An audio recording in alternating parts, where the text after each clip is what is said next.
এই গ্রামটির নাম হয়েছে গৌরনগর। এই গ্রামটিতে অনেক কাঠুরিয়া কাঠ কাটে বিক্রি করে এই গ্রামে বাস করত। আমনি গিন্নি, আমি কাজে যাচ্ছি। তুমি সব বগিলের ভালোভাবে খেয়াল রেখো।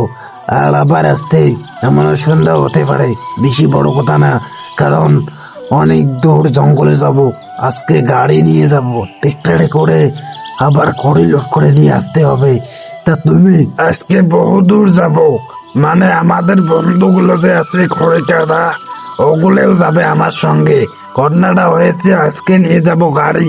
আজকে এমন হয় সন্দেহ হতে পারে, তার জন্য বলতেছি ছেলে মেয়ে স্কুলে পাঠিয়ে তুমি ভালোভাবে থাকো। ও, এই কথা। তা ঠিক আছে, তুমি যাও, আমি আমার ছেলে পেলেদেরকে ভালোভাবে খাওয়াই স্কুলে পাঠিয়ে দেব। আর হ্যাঁ, তুমি একটু জলদি আসার চেষ্টা করো, কারণ রাত হলেই ছেলেমেয়েরা অনেক ভয় পায়। আর তোমরা তো জানোই আমি খুবই ভয় পাই রাত হলে।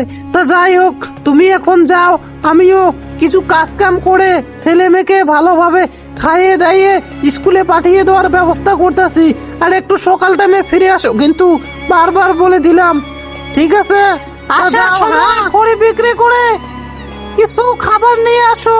বাড়িতে রসুন পেঁয়াজ হলদি নেই, আর ছেলে মেয়েদের জন্য কিছু মজা নিয়ে আসো।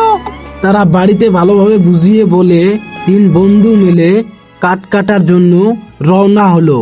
তারা গ্রামের রাস্তা দিয়ে হাঁটতে হাঁটতে তারা ওই জঙ্গলের পৌঁছে গেল। তারপর ওরা খড়ি কাটতে লাগলো। তারা অনেক বড় এখন ট্র্যাক্টর নিয়ে আসছিল। তারা চাইছে যে আজকে খড়ি কাটলে যাতে আরো আমাকে 5 দিন এই জঙ্গলে আসতে না হয়, ওই প্ল্যান করে তারা ট্র্যাক্টরে খড়ি লোড করতেছে। খড়ি লোড করে তারা ট্র্যাক্টর নিয়ে অমনি বাজারের দিকে যাইতে লাগে।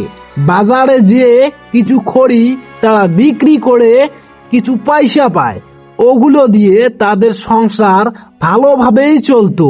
তারা অনেক খুশি এবং শান্তিতে বসবাস করত।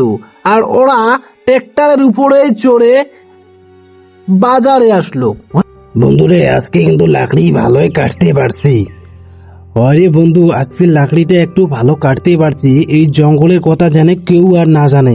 ও, এটাই কথা। আরো মানুষ জানলে আবার আমাকেই পাত্তা দেবে না। কি বলছিস বন্ধু? আর কাউকে বলা যাবে না, আমরাই তিনজনে সেক্রেটে নিয়ে যাব।